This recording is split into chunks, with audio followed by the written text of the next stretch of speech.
Hi, y'all. Welcome back to Alaskan Ballistics. This is Chuck.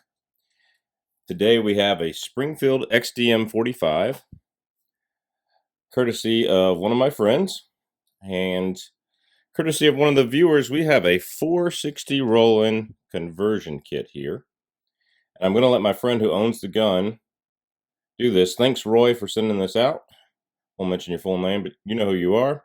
And we really appreciate it and getting this on the channel for us to use. So if there's anything you want to send to the channel, message me on Facebook or Instagram or email me, and we will be good to go there. The email is Boss Custom Music Writing for my music channel at hotmail.com. So Boss Custom Music Writing, all one word, at hotmail.com, and that's my music channel's address, and that's the only address, that's the only email I respond to. So we're going to put this together, and then tomorrow I'm going to go shoot it and see how it does. And my buddy Mario, who owns the gun, is more of an expert, is going to take over here and show you everything that we're talking about. All right, hi everyone, I'm Mario. This is in fact my gun. I'm going to go over a couple of things that we need to know about this 460 Rowland conversion. First of all, what we're going to look at is that we do have a barrel with a comp. These are both very important. We need them for the conversion itself. With the conversion, you're going to get a couple of things. First being, you're going to get a guide rod. That may or may not be important depending on how you follow a step here in the future. You've got some Loctite for the comp, little Allen key there for the locking the set screw down. You also get a set of springs. You're going to get a 22-pound Wolf extra power recoil spring, this bad boy right here, and an extra power firing pin spring. Now, from what I can tell, I don't believe that this is necessarily important. The firing pin spring isn't. The function isn't hindered by the extra cyclic speed of the gun going out. But we'll go over that. I'll show you how to change it out also. To begin with, let's make sure our gun is unloaded here. As you can see, it is empty. And the first thing we're going to do is we're going to take this apart, lever up, slide forward just a little bit, comes right off. When you take these guys apart, something to note is these will fly off into Cucamonga if you don't hold on to them. So make sure you got a thumb there, release it nice and slow, and that'll come right off. So there is one thing you need to know. With this Wolf spring here, you're going to notice that the coils at the end there are very round. And that can be kind of a bad thing. The reason being that the guide rod here is very flat. And if you put too much pressure on one of this, just a ledge here, you're gonna put way too much, exert way too much force in one spot, and it's gonna work hard in that spot, and eventually it will fracture, and the entire end of this piece will come off. You don't want that to happen. So if you look at a factory spring, so this guy right here, I think this is a factory 18-pound spring, comes with the gun. It's very flat. It's actually been ground down flat, and that's what you need to do. Take it to a honing stone and flatten it down. Fortunately, I already had a 22-pound spring that I purchased, and voila, I have already ground it down. Look at that, it's beautiful. So we're gonna hang on to that. Now, I will show you here how to get apart the slide so you can change out that extra power spring if you need for the firing pin. Just unscrew this guy. Set this aside. I can figure out what I did with my little Allen key there. There we go. This is actually a fairly simple process. What we need to do is depress this little piece right here. It's going to go down, and when you do that, oh, I guess you have to push this in and hold the striker down. Push this in just slightly and move that just a little bit off center. What it's going to allow you to do is slowly move this little piece off, and it's going to shoot off if you don't hold on to it, just like so. That will release your striker spring. Let's see if we can get that in focus. There we go. Almost. Something like that. There we go. So once we get that done, you can then just take this out, replace it with your extra power spring, which we won't need to do because I've already done it on mine. Just put that back in. The tricky part is getting this guy back in without losing an eyeball. Should I be wearing safety glasses for this? Potentially.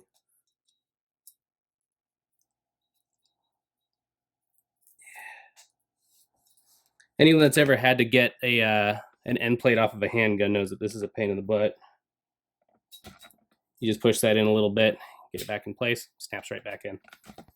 So once you got that done, the only other thing you need to do is take your 460 Rowland barrel, undo your comp. And good thing to note is that these barrels from 460 Rowland, the Rowland conversion kit website is, let's see if we can get that in focus there.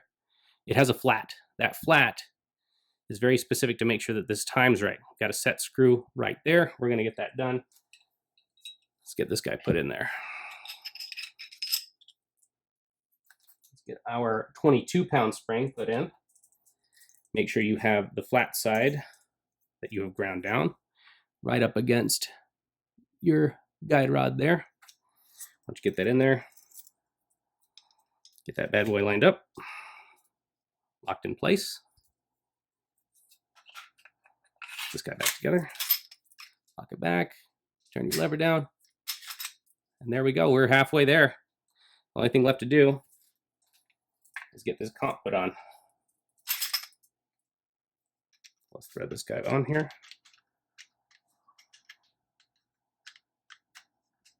Whew.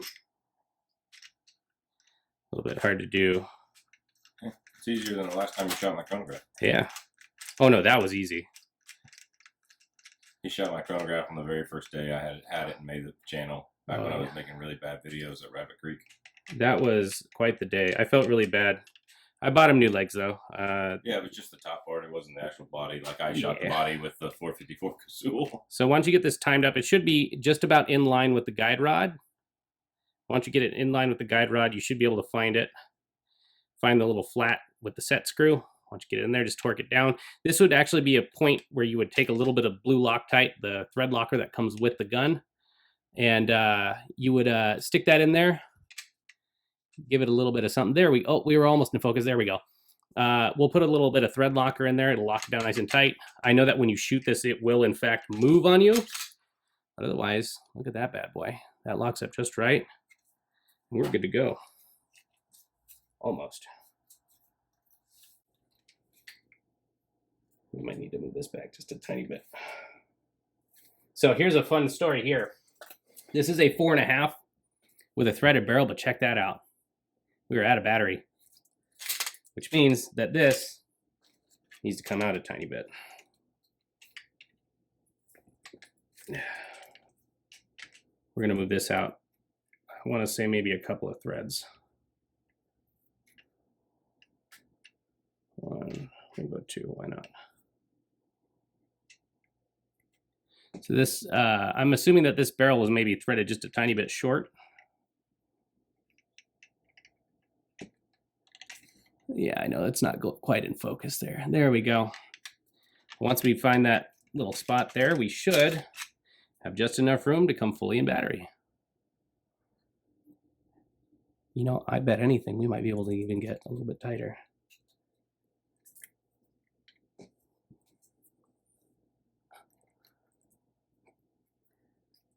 Can we get a little, oh, look at that. That fits right up against the frame, or right up against the slide there. Is that going to bang on the slide pretty hard and get pretty lot of wear? It might get a little bit of wear. We'll find out. I'm not too worried about it. Looks like it's in battery. It's on there pretty tight. I say it looks pretty good. Looks good to me. I think you just need to shoot this bad boy now. The magazine springs are also very, very important for 460 Rowland. I actually have Rowland magazine springs for the 460 in my 45 Super Glock. So Mario is going to go ahead and show you how to put in a mag spring if you didn't know already. Let's see if I can do this without blowing a spring across the room. It's always a positive. There we go. There's your factory spring there. We'll set that over to the side so you can't see it. We got our Rowland extra power spring. We want the pointy end pointing forward toward the... They're coated too, aren't they? They feel like they've got a little something on them. I don't know if that's just like a PVD or if that's actually some sort of weird coating. Got our end plate here. Stick that bad boy on there.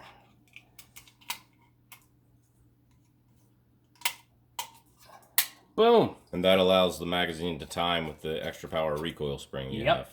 Big important. That's probably the #1 reason when people don't get a 460 Rowland running right, it's the magazine spring. I didn't realize I had to change that too. Well, let's go out and shoot it. So you already had the 22-pound spring that you modified, and the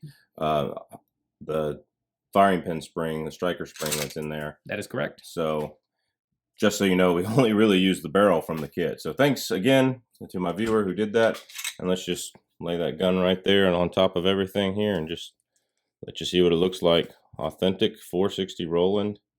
Thanks, Mario, for letting me use your gun on the channel. And thanks again to my viewer for sending me the kit. And we're going to have lots of fun with this. Stay tuned. We got 255 grain buffalo bore to shoot. Bear skull killers. Why not? Here we go. We got 460 Rowland. 460 Rowland. So there we go. 460 Rowland kit. Here we are. 13 rounds of 255 grain buffalo bore. So we're going to do a 1 magazine function.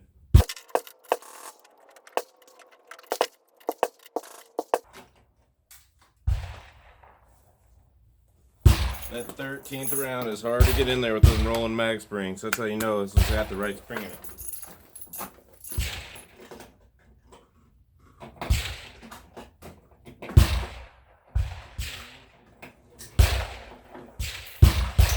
.460 Rowland, here we are.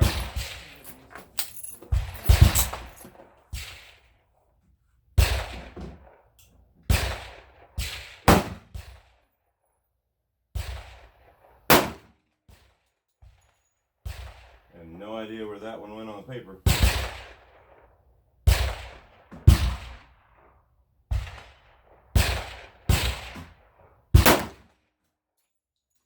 Jerking left like I always do with the Springfield.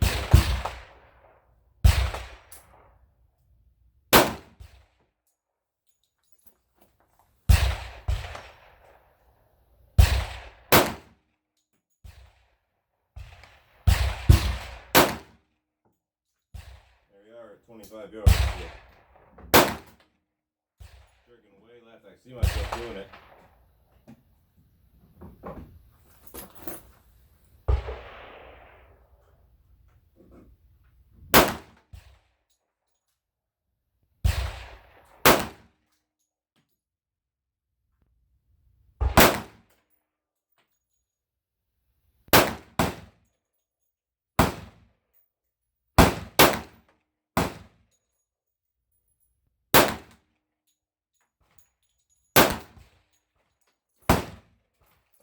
That was 1 magazine, no problems.